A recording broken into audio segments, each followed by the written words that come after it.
15 अगस्त के मौके पर छत्तीसगढ़ के बस्तर जिले में आजादी के 77 साल बाद घोर नक्सल प्रभावित गांव चांदामेटा में तिरंगा लहराया जाएगा। बस्तर का अंतिम छोर और छत्तीसगढ़ ओडिशा के सरहदी इलाके चांदामेटा गांव में बड़े उत्साह के साथ ग्रामीणों ने ध्वजारोहण करने की तैयारियां की हैं।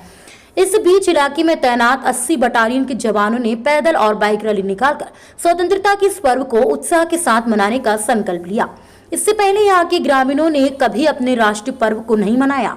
पिछले 4 दशकों से नक्सलियों के खौफ में जीने के चलते यहाँ स्वतंत्रता दिवस और गणतंत्र दिवस पर कभी झंडा नहीं फहराया गया। लेकिन 1.5 साल पहले यहाँ पुलिस कैंप खोले जाने के बाद नक्सल बैकफुट में आए हैं और यहाँ आजादी के 77 साल के बाद चांदामेटा गांव के बच्चों को अच्छी शिक्षा देने के लिए प्रशासन ने यहां प्राथमिक शाला खोलकर यहां के बच्चों को शिक्षा दी जा रही है और नक्सलगढ़ में बने नवनिर्मित प्राथमिक शाला में पहली बार स्वतंत्रता दिवस को बड़ी ही धूमधाम के साथ मनाने के लिए शिक्षक, स्कूली बच्चे और यहां के ग्रामीण बड़े शान से तिरंगा लहराएंगे। बस्तर के नक्सलगढ़ में आजादी के बाद पहली बार देश का तिरंगा ध्वज शान से इस इलाके में फहराया जाएगा। नक्सलगढ़ में पहली बार तिरंगा लहराना पुलिस के लिए एक बड़ी उपलब्धि मानी जा रही है। दरअसल बस्तर जिले का चांदामेटा इलाका अति नक्सल प्रभावित क्षेत्र है। इस क्षेत्र को नक्सलियों का गढ़ भी कहा जाता है क्योंकि यहाँ तक पहुँचना काफी चुनौतीपूर्ण था। यही कारण है कि यह इलाका नक्सलियों का गढ़ बन गया था। लेकिन कुछ समय से पुलिस के बढ़ते दबाव के चलते इस इलाके में नक्सली बैकफुट पर हैं, जिसके चलते आजादी के 77 साल के बाद राष्ट्रीय ध्वज तिरंगा इस गाँव में शान के साथ लहराया जाएगा। 15 अगस्त के मौके पर छत्तीसगढ़ के बस्तर जिले में आजादी के 77 साल बाद घोर नक्सल प्रभावित गांव चांदामेटा में तिरंगा लहराया जाएगा। बस्तर का अंतिम छोर और छत्तीसगढ़ ओडिशा के सरहदी इलाके चांदामेटा गांव में बड़े उत्साह के साथ ग्रामीणों ने ध्वजारोहण करने की तैयारियां की हैं। इस बीच इलाके में तैनात 80 बटालियन के जवानों ने पैदल और बाइक रैली निकालकर स्वतंत्रता के इस पर्व को उत्साह के साथ मनाने का संकल्प लिया। इससे पहले यहाँ के ग्रामीणों ने कभी अपने राष्ट्रीय पर्व को नहीं मनाया। पिछले 4 दशकों से नक्सलियों के खौफ में जीने के चलते यहाँ स्वतंत्रता दिवस और गणतंत्र दिवस पर कभी झंडा नहीं फहराया गया। लेकिन 1.5 साल पहले यहाँ पुलिस कैंप खोले जाने के बाद नक्सल बैकफुट में आए हैं और यहाँ आजादी के 77 साल के बाद चांदामेटा गांव के बच्चों को अच्छी शिक्षा देने के लिए प्रशासन ने यहां प्राथमिक शाला खोलकर यहां के बच्चों को शिक्षा दी जा रही है और नक्सलगढ़ में बने नवनिर्मित प्राथमिक शाला में पहली बार स्वतंत्रता दिवस को बड़ी ही धूमधाम के साथ मनाने के लिए शिक्षक, स्कूली बच्चे और यहां के ग्रामीण बड़े शान से तिरंगा लहराएंगे। बस्तर के नक्सलगढ़ में आजादी के बाद पहली बार देश का तिरंगा ध्वज शान से इस इलाके में फहराया जाएगा। नक्सलगढ़ में पहली बार तिरंगा लहराना पुलिस के लिए एक बड़ी उपलब्धि मानी जा रही है। दरअसल बस्तर जिले का चांदामेटा इलाका अति नक्सल प्रभावित क्षेत्र है। इस क्षेत्र को नक्सलियों का गढ़ भी कहा जाता है क्योंकि यहाँ तक पहुँचना काफी चुनौतीपूर्ण था। यही कारण है कि यह इलाका नक्सलियों का गढ़ बन गया था। लेकिन कुछ समय से पुलिस के बढ़ते दबाव के चलते इस इलाके में नक्सली बैकफुट पर हैं, जिसके चलते आजादी के 77 साल के बाद राष्ट्रीय ध्वज तिरंगा इस गाँव में शान के साथ लहराया जाएगा।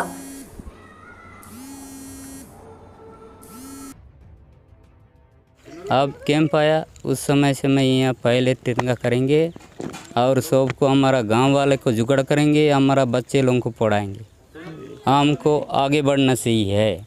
हमको नीचे दबा के रख दिए थे, इसलिए हमको बहुत आंदोलन रहते मुँह सर। हमको बच्चे पढ़ना सही है, हमको यहाँ गांव में सुविधा होना चाहिए। क्यों नहीं फहराते थे झंडा? नहीं, वो पहले फहराते थे सर। वो हमको वो किया है कि नक्सलीकरण में हमको थोड़ा धमकी दिया है, इसलिए मैं छोड़ दिए थे। गांव को इधर उधर कर दिया, गांव वाला पूरा भाग गया, इधर उधर गया। इसलिए कोई उधर भागने वाला उधरी है, कोई आने वाला वापस आने वाला आया। मैं तो गांव को कभी नहीं छोड़ा हूँ, जेल भी गया हूँ, कुछ भी किया हूँ अंदर। मैं यहाँ से गांव के नहीं छोड़ते। अभी देखो यहाँ पे इस भवन निर्माण, स्कूल भवन निर्माण अभी फिलहाल हुआ है और फर्स्ट यहाँ पे कलेक्टर साहब भी आए थे उद्घाटन के लिए और तब से यहाँ पे स्कूल निर्माण, बच्चे को स्कूल पढ़ाया जा रहा है और आज झंडा का भी मतलब झंडा 20 भी कल किया जाएगा और बहुत खुशी होगी सर, क्योंकि चांदामेटा में पहली बार होगा सर। तो आसपास आप लोगों को कहा गया है कि झंडा भी घर घर लगाना है, क्या झंडा आ रहा है, व्यवस्था हो गई? जी, झंडा के लिए तो बोले हैं सर, सरपंच महोदय भी सुबह आए थे, और अभी स्कूल डिपार्टमेंट की तरफ से भी CSC सर भी भिजवाऊंगा बोले हैं।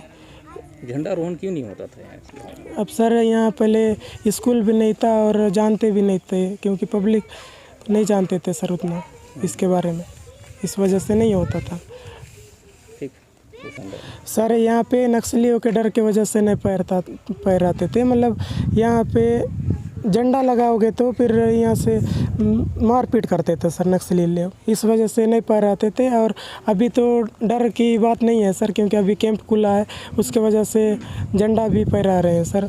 और पिछले बार हुआ था भी, मतलब और अच्छी तरह से लोगों के साथ फहराने की कोशिश कर रहे हैं सर हम लोग। नेक्स्ट बार जी, पहली बार इस भवन में तिरंगा लहराएंगे सर, ताकि पहले तो नहीं था कि पहले वो नक्सली के कारण पहराने नहीं देते थे, इसमें स्कूल ना बनने देते थे, तो यहाँ के लोग कई पढ़ने वाले दूर जा पढ़ते थे, कई लोग चिंगूर कोलेंग, कई तो दरबार जाके पढ़ते थे, इसमें स्कूल नहीं था, इसलिए झंडा नहीं फहराते थे। और यहाँ पर जो भी फहराए तो ये सरकार के पक्ष से जा रहे हो बोल के नक्सली लोग मारपीट करते थे, और यहाँ पर तिरंगा का नफरत करते थे सर, इस वजह से नहीं फहराते थे। इस बार फहराने वाले जी, इस बार गाँव वालों में इसमें बहुत खुशी की बात है सर, कई लोग तो खुश हो गए, मिठाई, मतलब इनको पता ही नहीं था किस तरह झंडा फहराते हैं बोल के, इस बार तो देख लेंगे। बहुत बढ़िया। पहले जब 1.5 साल पहले कैंप खुला, मुझे याद है कि 26 अप्रैल महीने में कैंप खुला, तो परिस्थिति ये थी कि यहाँ जब कैंप खुला तो कोई उम्मीद नहीं थी कि ये टिक पाएगा, नहीं टिक पाएगा। इंसिडेंट इतने ज़्यादा होने लगे थे, उसमें ID ब्लास्ट हुआ था और इंजर्ड हुए थे, तो लेकिन उसके बाद जैसे प्रोग्रेस देखते हम कैंप खुलने के बाद, पटेल पारा जो सबसे हॉस्टाइल गांव है यहाँ का, क्रॉस बॉर्डर मूवमेंट यहाँ से होती थी, अब धीरे धीरे गांव सुधरने लगा है। मेन चीज़ ये है कि गांव वालों ने, पुलिस वालों ने गांव के ऊपर जो ट्रस्ट हासिल किया है, और गांव वालों ने भी जो ट्रस्ट दिखाया है, विश्वास दिखाया है, उससे ये डेवलपमेंट हुआ। दोनों से आपस में मिलजुल के ये डेवलपमेंट किया गया है। जी, पहली बार अच्छे से यहाँ स्वतंत्रता दिवस बनाने की तैयारी है, क्या कुछ होगा कल? यहाँ पे सभी गांव वालों को, बच्चों को मिठाई बांटी जाएगी। उनको हमने ये भी किया है कि कुछ जिन्होंने अच्छी मदद की है गांव वालों ने, विलेजर्स ने, सबको इकट्ठा करने की कोशिश की है, उनको कैश रिवॉर्ड दिया जाएगा, और हमारी तरफ से एक एप्रिसिएशन सर्टिफिकेट भी दिया जाएगा। और उनको भी, जो मुखिया है उन्हीं के हाथ से हम यहाँ का फ्लैग होस्टिंग करेंगे, तिरंगा लहराएंगे। ये बहुत बड़ी बात है हमारे लिए। कहा जाता था यहाँ काले झंडे अक्सर लहराया करते थे 15 अगस्त और 26 जनवरी में। बिल्कुल, अगर 2020 की बात किया गया तो चंदामेटा एक ऐसी जगह था यहाँ पे काला झंडा ही लहरा था। अगर 21 में हमने कोशिश की यहाँ पे तिरंगा लहराए, तब से ये पिछले साल से ही जब पहली बार तिरंगा हुआ लहराया, तब अब ये 2nd ईयर है इसका तिरंगा लहराने का। हम लोग अभी क्या कर रहे हैं कि हर घर तिरंगा कैंपेन चलाया जा रहा है।